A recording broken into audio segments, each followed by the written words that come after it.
Assalamualaikum warahmatullahi wabarakatuh. Alhamdulillah. Alhamdulillahirabbil alamin wassalatu wassalamu ala asyrafil anbiya'i wa imamil mursalin Sayyidina Muhammadin wa ala alihi washabihi ajmain. Subhanaka la ilma lana illa ma 'allamtana innaka antal alimul hakim. Rabbi shrah li sadri wa yassir li amri wahlul 'uqdatam min lisani yafqahu qawli. Amma ba'du. Alhamdulillah, kita bersyukur kehadirat Allah Subhanahu wa taala, kita masih bisa konsisten dan istiqomah di dalam kajian, di dalam belajar ilmu agama. Alhamdulillah, kita sudah belajar beberapa kali pertemuan dan kita sudah sampai di dalam pembahasan faslun fi ma'na kalimat tauhid wa ma'na la ilaha illallah la ma'buda bihaqqin fil wujudi illallah. Bismillah, kita langsung jelaskan. Faslun fi ma'na kalimat tauhid. Fasal tentang arti kalimat tauhid. Kalimat tauhid kita tahu sendiri adalah la ilaha illallah, yang mana mentauhidkan Allah Subhanahu wa taala, tidak ada sekutu bagi Allah Subhanahu wa taala, yang artinya tiada Tuhan selain Allah. La ilaha illallah. Kita sudah bahas dalam syahadat la ilaha illallah anna Muhammad Rasulullah. La tiada ilaha Tuhan illa melainkan Allah. Ya, kita dalam penyebutan nggak boleh salah. Ya, la ilaha illallah. Ila lamnya itu panjang, bukan la ilaha illallah, bukan. Kemudian ada tasydid di illa, nggak boleh hilang tasydidnya. La ilaha illallah, bukan la ilaha illallah, la ilaha illallah, la ilaha illallah, bukan gitu, bukan ilah, akan tetapi illah. Itu penting ya, kita perhatikan. Jadi penuturan itu nomor satu sebenarnya. Kalau suatu syarat kita membaca tasyahud, kita membacanya dengan benar, panjang pendek yang benar, dan juga tasydidnya, syaddahnya dibaca la ilaha illallah. Illallah. Ada dua tasydid di sini, di atas lam illa dan di atas lam lafzul jalalah illallah. Nah, di sini diartikan makna la ilaha illallah, tiada Tuhan selain Allah, la ma'buda bihaqqin fil wujudi illallah. Tidak ada sesembahan, tidak ada yang disembah, ma'bud. Bihaqqin, dengan sebenar-benarnya, maksudnya yang disembah secara hak, secara benar, ya, pantas disembah, pantas dijadikan Tuhan, fil wujud, di seluruh dunia alam semesta, illallah, melainkan hanya Allah. Berarti la ilaha illallah bukan artinya tiada Tuhan sama sekali, bukan artinya tiada Tuhan sama sekali, akan tetapi tiada Tuhan yang hak, tiada Tuhan yang berhak disembah. Adapun Tuhan banyak, Tuhan yang tidak berhak disembah banyak.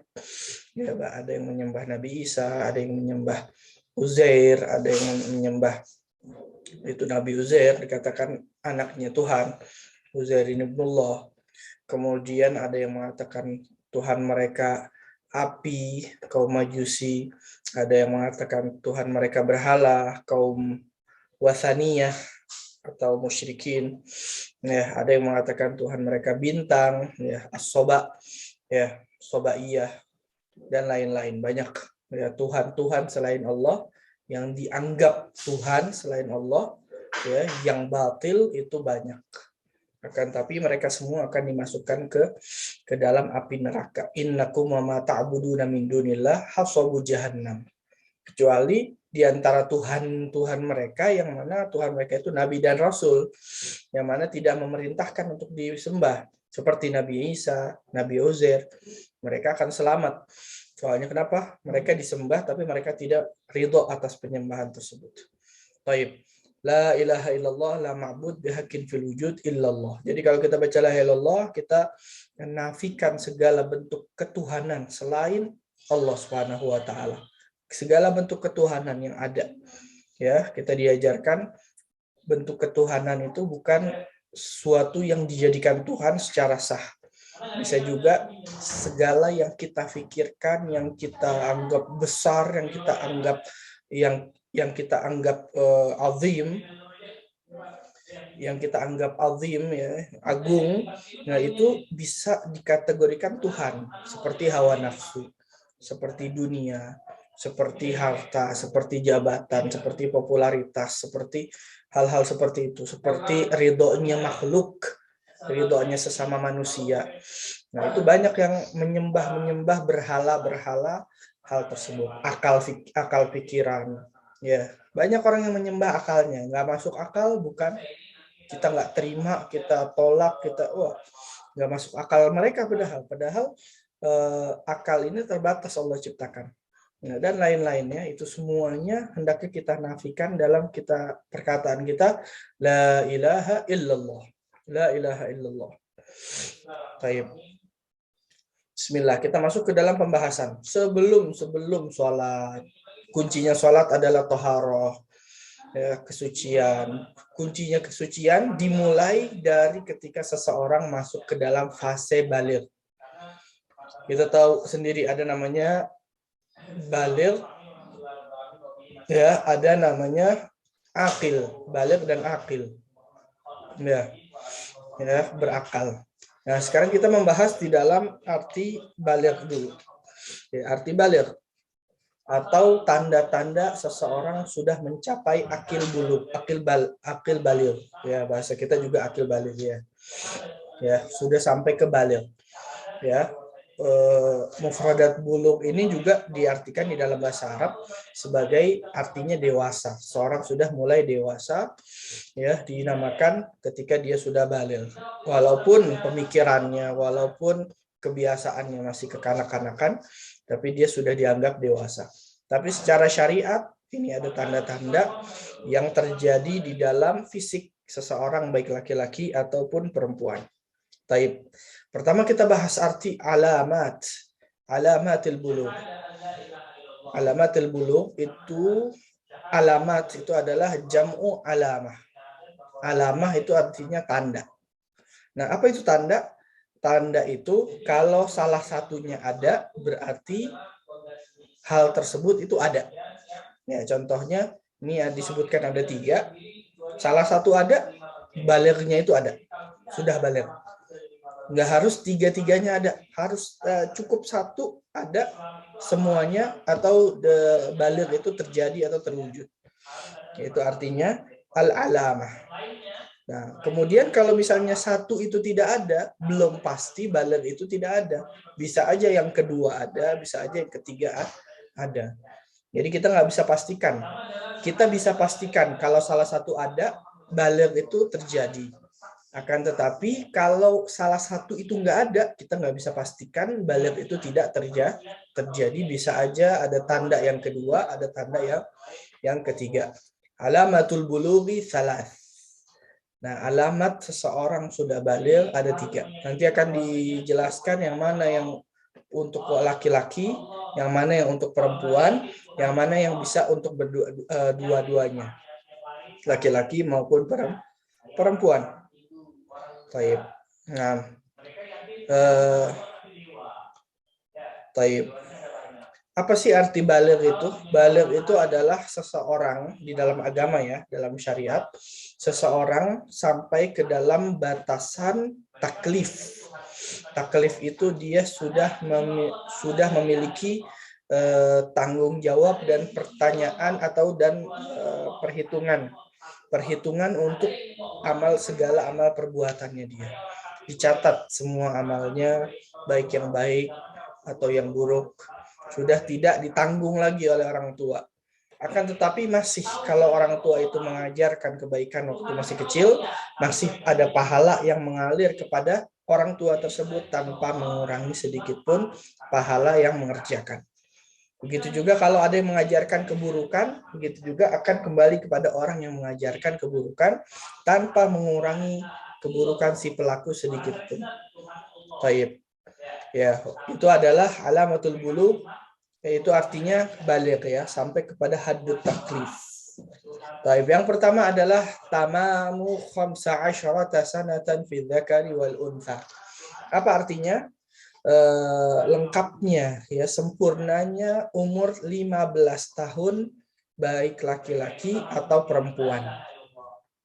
Jadi kalau dihitung 15 tahun, ya baik anak laki-laki atau anak perempuan, sudah 15 tahun pas, sempurna 15 tahun, itu hukumnya dia sudah masuk ke fase akil balik. Walaupun tidak ada yang terjadi. Apa yang terjadi seperti keluar sperma atau haid. Tidak ada yang terjadi dari hal tersebut. Dia masuk ke jenjang atau ke umur 15, itu sudah menjadikan dia balik. Nah, sekarang pertanyaannya, 15 tahun kan kita ada tahun Gregorian atau Hijriyah, ada tahun Masehi, ya kan? Ada Masehi, ada Hijriyah. Yang kita bahas ini apa?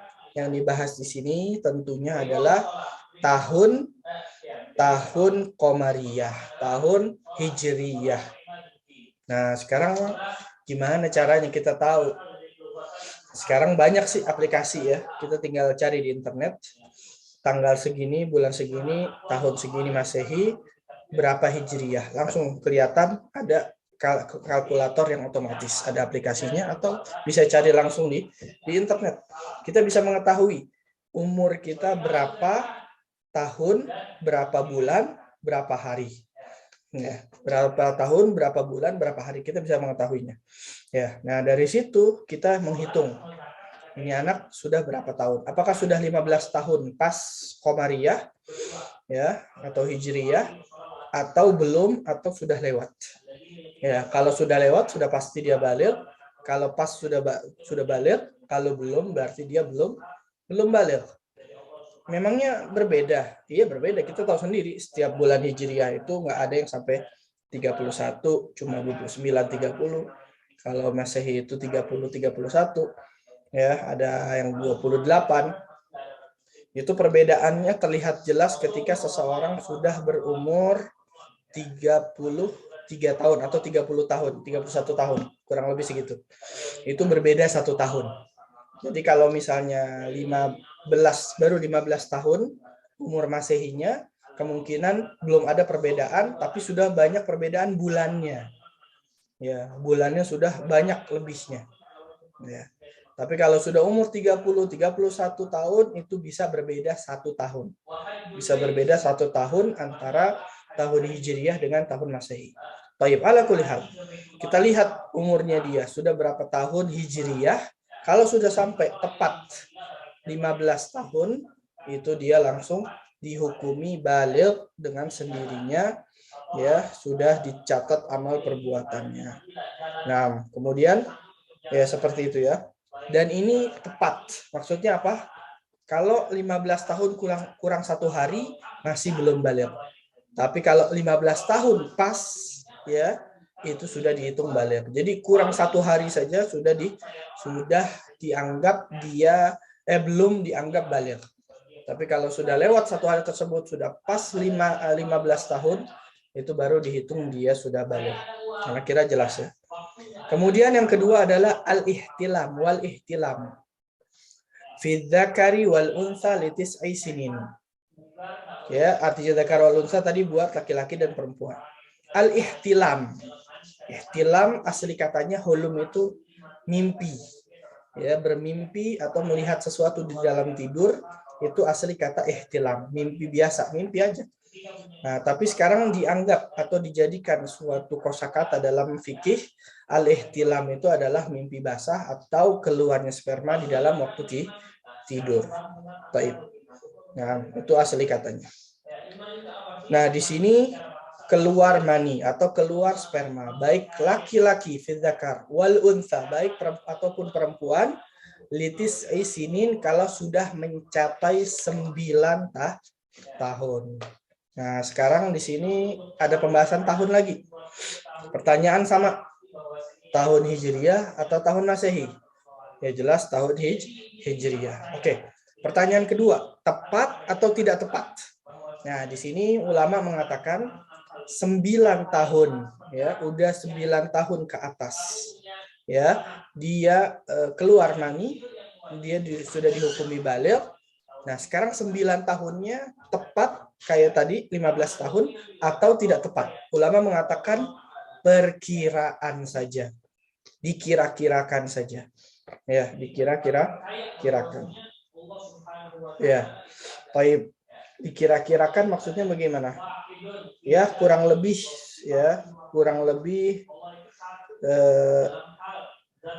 dia umurnya 9 tahun kurang 1 minggu. Kurang 1 minggu, ya. Dia 9 tahun.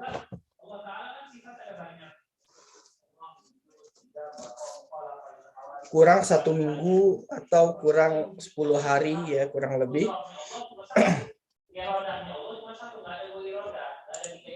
Ya, itu hukumnya dia sudah baligh. Jadi nggak nunggu pas hari ke-9 tahun, bukan. Nggak nunggu seperti itu. Kurang lebih 10 hari, 1 minggu, ya itu udah mendekati 9 tahun, kelas dia keluar mani, kelas hukumnya dia hukumi haid, ya, atau dia dihukumi baligh, dihukumi baligh, baik laki-laki maupun perempuan keluar mani, ya. Baik. Kemudian, ya, yang terakhir adalah haid. Nah, haid jelas fil unsa, khusus untuk wanita, untuk anak perempuan. Kalau sudah keluar darah haid, litis isinin, yaitu umur 9 tahun. 9 tahun ini pertanyaan lagi kembali, hijriyah atau masehi? Hijriyah, sama. Tepat atau kira-kira atau kurang lebih. Di sini juga sama dengan sebelumnya, yaitu kurang lebih. Nah, di sini di kurang lebihnya dijelaskan oleh ulama bahwasanya kurang lebihnya itu adalah kira-kira 16 hari. 16 hari, ya, lebih dari maksudnya ini 9 tahun kurang 15 hari, ya, itu dihukumi haid. Dihukumi baligh kalau haid. Haid keluar 10 hari, 9 hari, 8 hari sebelum tepat 9 tahun itu udah dihukumi haid. Tapi kalau lebih dari 16 hari, 17 hari, 20 hari, 1 bulan sebelum 9 tahun tepat, itu hukumnya apa? Hukumnya belum baligh walaupun udah keluar darah. Ya, dinamakan darahnya itu darah mustahadah atau darah fasid atau darah penyakit. Ya, darah penyakit saja. Enggak dihukumi haid dan tidak baligh. Ya, walaupun keluar darah sebelum 9 tahun. Kalau keluar darah sebelum 9 tahun kurang 17 hari dan sebagainya. Pokoknya perkiraan, ya, perkiraan. Kalau sudah terlalu dekat dengan 9 tahun dinamakan haid. Kalau masih agak jauh dari 9 tahun, lebih dari 16 hari, itu dinamakan bukan haid, istihadah, dan dia belum baligh. Ya. Kemudian disebutkan di dalam kitab-kitab lain bahwasanya kalau seseorang sudah baligh, hendaknya sebelum baligh orang tua mengajarkan apa yang dilakukan anak-anaknya ketika dia baligh nanti, bahwasanya kalian sudah dicatat amal perbuatannya, yang baik, yang buruk, sudah nggak ada tanggung jawab orang tua lagi. Itu di dalam amal perbuatan kalian menanggung sendiri, ya. Kalian ada tempat di surga atau di neraka, tergantung kalian, ya. Pokoknya dikasih tahu hal-hal seperti itu. Dikasih tahu yang wajib-wajib apa, dikasih tahu yang haram-haram apa, bahwasanya berbohong itu haram, bahwasanya minuman keras itu haram, berzina itu haram, namimah itu haram. Hal-hal yang haram, hal-hal yang wajib dikasih tahu kepada mereka. Ya, selama ini dididik. Ya, mungkin hal pendidikan itu belum jelas bagi mereka. Sekarang diperjelas bahwasanya berbohong itu haram. Ya. Bahwasanya mencuri itu haram. Ya, nggak ada toleransi dan sebagainya. Itu hal-hal seperti itu hendaknya diajarkan kepada anak-anak yang sudah hampir baligh, agar ketika dia baligh dia sudah tahu apa yang dia harus lakukan, apa yang harus dia tinggalkan, apa yang harus dia kerjakan. Ya, itu adalah alamatul bulugh. Setelah baligh barulah sah semua amal ibadahnya, wudunya memang sebelum itu sudah sah, kan, tetapi wudunya dianggap betul-betul suci dan boleh sholat. Nah, itu di situ adalah ketika dia sudah baligh. Dan dianggap sholatnya itu pahala sempurna untuk dia, yaitu kalau dia sudah baligh. Masya Allah. Nah, kira paham ya? Taib, kalau ada pertanyaan silahkan nanti dikumpulkan ke Ustadz Ray, dihimpun, nanti anak akan jawab sebisanya, atau di pertemuan selanjutnya bisa. Dua-duanya bisa. Kemudian sekarang masalah syurutu ijza'il hajar. Syurutu ijza'il hajar fil istinja. Kita langsung masuk ke pembahasan ya, bersih-bersih ya, atau membersihkan diri sebelum wudhu, sebelum mandi, sebelum tayamum, yaitu hal-hal yang berhubungan dengan keseharian kita, yaitu buang hajat ya, buang hajat ya, buang hajat ya, baik dari kubul atau dari dubur, itu dua-duanya itu membatalkan wudhu dan mewajibkan kita wudhu kalau kita lagi mau sholat. Taib, sekarang kita tahu bahwasanya air, kita biasanya wudhu dan mandi pakai air. Dan biasanya juga kita istinja, yaitu bersuci ya setelah buang air, itu juga dengan air. Dan air ini memang memiliki kekuatan untuk membersihkan, yang sangat bersih, betul-betul bersih. Sampai sebenarnya yang bisa membersihkan itu hanyalah air. Akan tetapi syariat Islam membuat suatu hal atau menjadikan suatu alternatif ketika tidak ada air. Contohnya di padang pasir, contohnya di perjalanan, contohnya di pesawat mungkin nggak ada air ya. Nah, di sini ada namanya syurutu ijza'il hajar fil istinja. Jadi kita boleh memakai selain air, alternatif air, yaitu segala yang suci. Pertama, suci. Yang kedua, bisa mengangkat najis. Ya. Kemudian yang ketiga, ya, dia bukan al-muhtaram. Ya. Kemudian tidak licin, ya, tidak lembab, tidak licin. Nah, itu 4 hal ini, dan yang muhtaram itu yang ketiga tadi itu tidak terhormat, seperti apa? Makanan, minuman, makanan ya. Makanan tidak boleh dijadikan alat untuk bersuci, nggak boleh, haram. Nah, di sini yang diantara bentuk terjelas yaitu adalah batu. Nah, batu memang ada di mana-mana, biasa di padang pasir luas itu ada batu, dimanapun biasa ada batu, ya. Ya, itu di mana-mana ada. Nah, sekarang kita kasih contoh batu terlebih dahulu, kemudian bisa kita kiaskan, kita samakan, atau kita sejajarkan dengan yang lain. Dengan tisu, dengan apapun ya. Pokoknya yang penting nggak boleh basah ya, kalau tisu basah nggak boleh. Pokoknya kalau kita memilih selain air, harus kering. Ya, harus kering. Soalnya kalau basah berarti kita milih air. Tapi kalau tisu basah, bukan air, bukan hal yang kering. Berarti nggak boleh dua-duanya. Mungkin boleh untuk pembersih aja, untuk pewangi aja, tapi bukan untuk mengangkat daripada najis tersebut. Baik, sekarang kita bahas syurutu ijza'il hajar fil istinja. Syarat-syaratnya sah memakai batu dalam istinja, dalam bersuci setelah buang air. Ini buang air baik dari kubul atau dari dubur ya, semuanya sama. Syurutu ijza'il hajar thamaniyah. Ya, syurutu ijza'il hajar thamaniyah. Sekarang kita ngebahas tentang syarat. Syarat ini adalah ya, kalau tidak ada semuanya atau salah satu tidak ada, itu tidak sah. Kalau yang tadi kan tanda ya, tanda itu salah satunya ada, udah terjadi. Salah satunya nggak ada, belum pasti, belum tentu nggak ada, belum tentu nggak terjadi. Tapi sekarang kita ngebahas syarat. Syarat ini kalau salah satu tidak ada, ya berarti tidak sah sama sekali. Ya. Tapi kalau salah satunya ada, itu juga belum tentu sah. Soalnya harus dipastikan yang lain ada atau tidak. Kebalikan yang tadi ya. Yang tadi itu kalau satunya ada pasti ada. Kalau satunya nggak ada belum pasti. Kalau ini kebalik. Salah satunya tidak ada, belum pasti. Salah satunya ada, ya, salah satunya tidak ada, sudah pasti tidak sah. Tapi salah satunya ada, belum pasti sah. Soalnya kita lihat dulu yang lain ada atau tidak. Jadi harus ada semuanya. Semuanya harus ada. Syarat itu semuanya harus terwujud. Itu artinya syarat. Baik, ada samaniyah, ada 8. Apakah itu? Pertama, ya kita bayangkan ya, kita tidak ada air.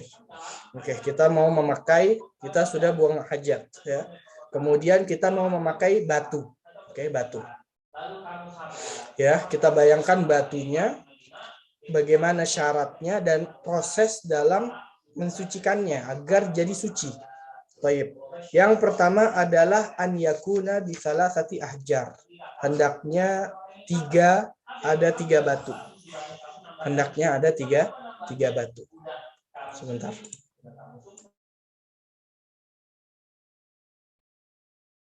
Ya, afwan. Bosan pindah tempat.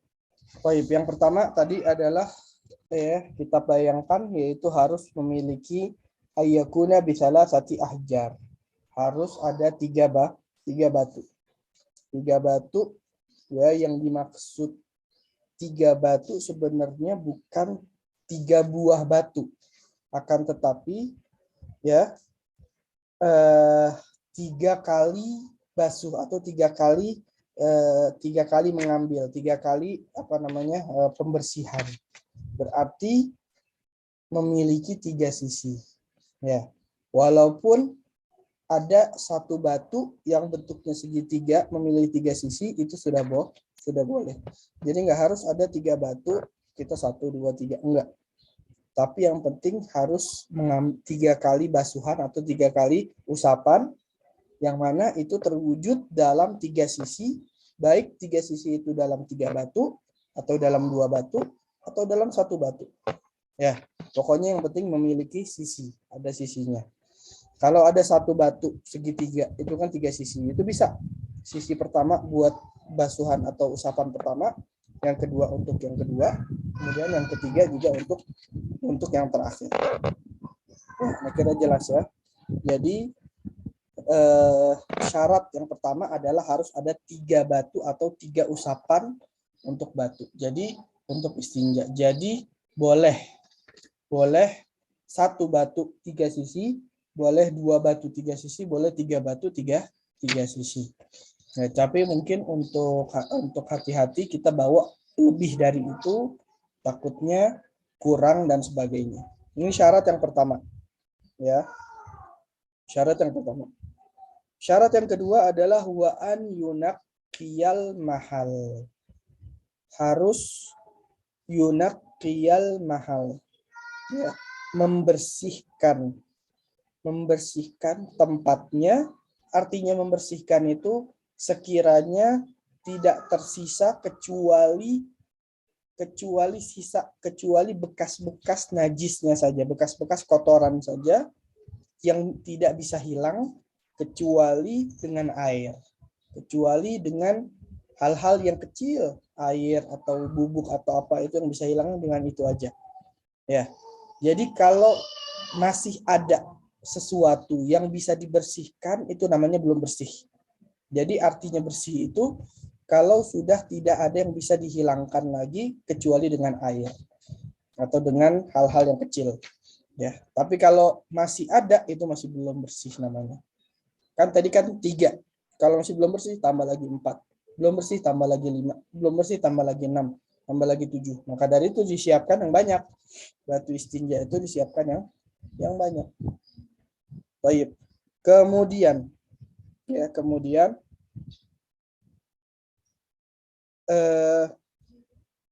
wa an yungkiyal mahal. Tempat, harus dibersihkan tempatnya, yaitu tempat keluar najis. Apa itu tempat keluar najis? Tempat keluar najis yaitu kalau hadas pakai kubul, yaitu kencing ya, itu berarti kalau laki-laki hasyafah. Hasyafah itu adalah kepala zakar. Itunya sudah dibersihkan semuanya. Kemudian kalau wanita, zahiru farjil mar'ah. Ya, zahirnya daripada kemaluan wanita. Ya. Itu kalau kencingnya. Tapi kalau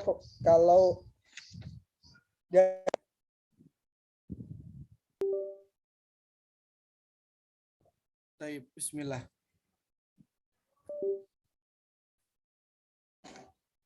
Taib. Masih kedengeran ya? Tapi kalau misalnya keluarnya dari dubur, yaitu buang air besar. Kalau buang air kecil tadi, buang air besar, yaitu yang dibersihkan adalah hasyafah namanya. Ya, atau sofha, sofha. Sofha itu adalah tempat keluarnya kotoran yang mana ketika berdiri, seseorang berdiri itu tertutup. Ketika seorang duduk itu terbuka. Nah, itu aja bagian itu saja yang tempat keluarnya kotoran itu yang dibersihkan. Ya. Bukan semuanya, bukan semua tempatnya. Baik. Nanti kita akan bahas kalau misalnya kotorannya sampai ke luar daripada hal tersebut. Baik. Sekarang yang kedua kita sudah paham, yaitu harus membersihkan seluruh tempat keluar najis, keluar kotoran. Harus dibersihkan semuanya. Ya, kalau ada sisa ditambah batunya, ditambah usapannya sampai bersih. Kemudian wa alla yajifan najas. Apa artinya? Hendaknya jangan ditunggu ya, ketika keluar najis jangan ditunggu sampai kering. Baik air kencingnya kering atau kotorannya kering. Kalau sudah kering harus pakai air. Kalau ya kalau masih basah, masih agak basah itu masih bisa pakai batu atau pakai benda-benda. Akan tetapi kalau misalnya udah kering nggak bisa kecuali dengan air. Nggak boleh sampai kering. Ya, jadi jangan ditunggu. Jadi makanya disiapkan dari awal sebelum buang hajat, disiapkan batu-batunya. Sekiranya sudah selesai langsung dibersihkan. Kemudian selanjutnya wala yantaqil, tidak berpindah. Maksudnya apa? Ya, najisnya itu tidak belepotan, maksudnya tidak keluar berpindah kemanapun. Ya, berpindah kemanapun, ke kaki atau kemana, pokoknya ke tempat-tempat lain. Kalau pindah ke tempat lain di selain tempat keluarnya itu harus pakai air. Nggak bisa pakai batu juga, nggak bisa. Ya, wala yantakil, nggak boleh berpindah, itu artinya. Ya, jadi ini berpindahnya itu artinya jatuh atau bagaimana, itu artinya berpindah. Soalnya nanti kita akan bahas kalau misalnya dia menetes atau tetesannya itu airnya itu mengalir. Nah, itu beda lagi. Wala yatra'a alaihi akhar. Wala yatra'a alaihi akhar. Apa artinya? Dan juga tidak boleh ya.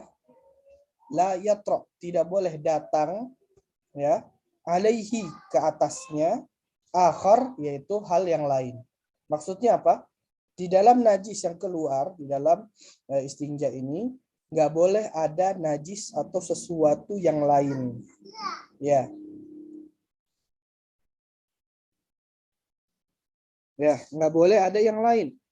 Kalau bercampur dengan zat yang lain, contohnya apa? Ya. Contohnya keringat, ya, contohnya air, ya.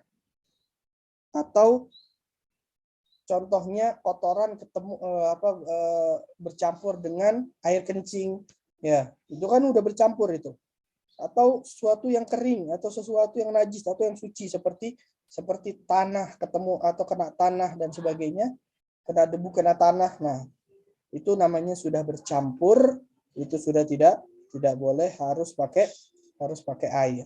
Ya, jadi kita bukan artinya nggak boleh dan nggak sah, ini bukannya udah kita diemin atau bagaimana, enggak, kita harus pakai air. Kalau nggak ada air berarti masih dihukumin najis. Oke. Jelas ya, karena kira arti walayatra ale akhar maksudnya najis itu yang lagi dibersihkan itu tidak bercampur atau kecampuran dengan zat yang lain, baik suci atau najis, baik basah atau kering. Kemudian lanjut, wala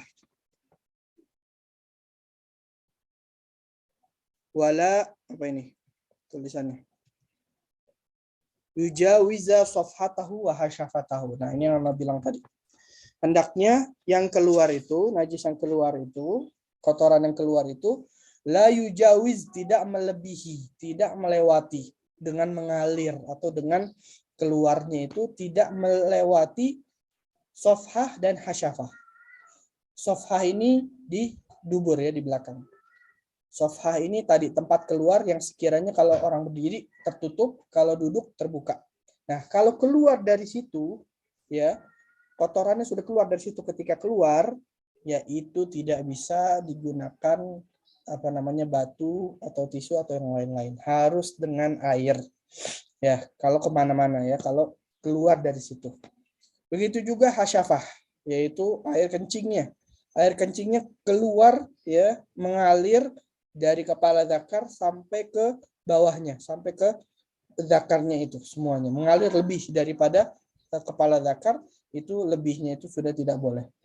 Tidak boleh dengan batu. Udah, pokoknya kalau baik itu berpindah jatuh atau berpindah lewat ya, mengalir, itu semuanya tidak boleh pakai batu lagi, tidak sah pakai batu lagi. Kemudian wala yusibahuma, ini juga termasuk yang tadi, tidak boleh tertimpa air, terkena air. Soalnya kita sudah memilih batu. Batu bukan air. Kalau kita milih air ya udah air. Kalau kita milih batu ya udah sudah batu. Nggak ada batu campur air, nggak ada. Ya. Wa antakuna lahjaru tahirah, dan hendaknya bebatuan, batu-batu yang kita pilih itu suci. Ya, suci, bukan najis dan bukan kena najis. Emang ada batu najis atau benda yang najis? Iya, seperti kotoran. Kotoran unta, kotoran apa itu seperti kalau udah kering sekali itu udah seperti batu. Tapi itu tetap namanya kotoran, nggak boleh kita buat istinja.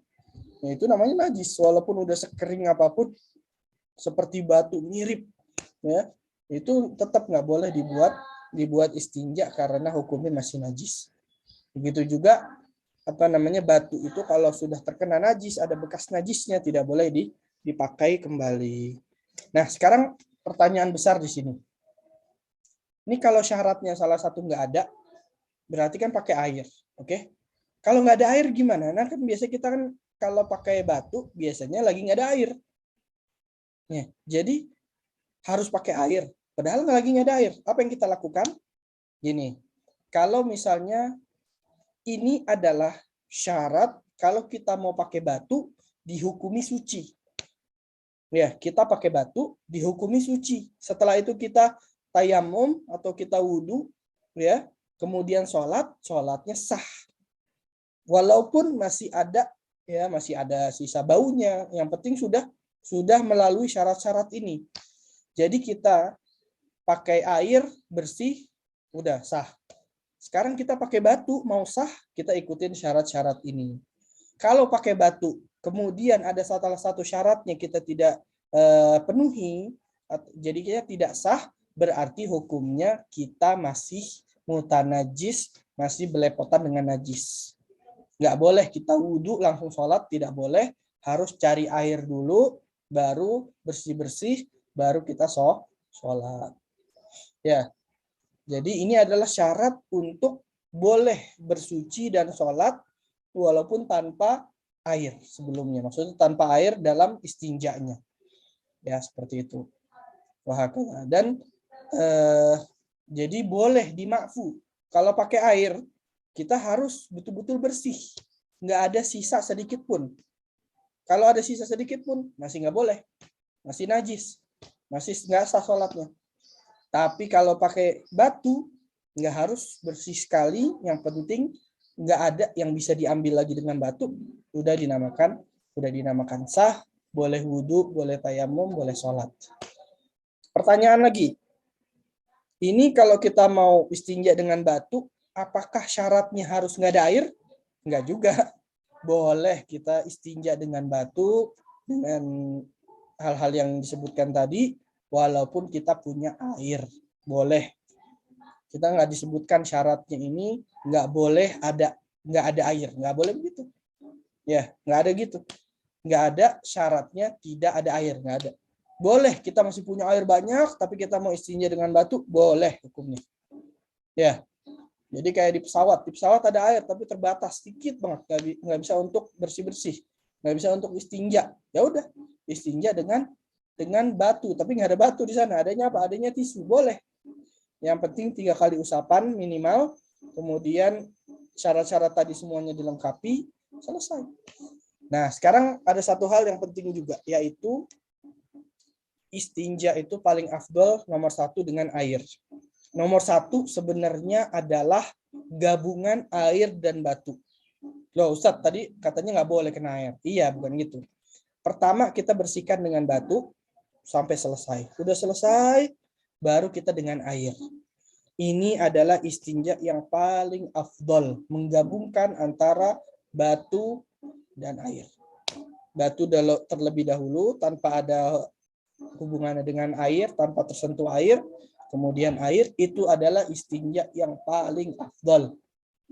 Kemudian setelahnya, kalau tidak bisa gabung dua-duanya, yang lebih afdal adalah istinja dengan air karena lebih bersih. Yang terakhir, kalau tidak ada baru dengan batu. Oke? Kira jelas ya.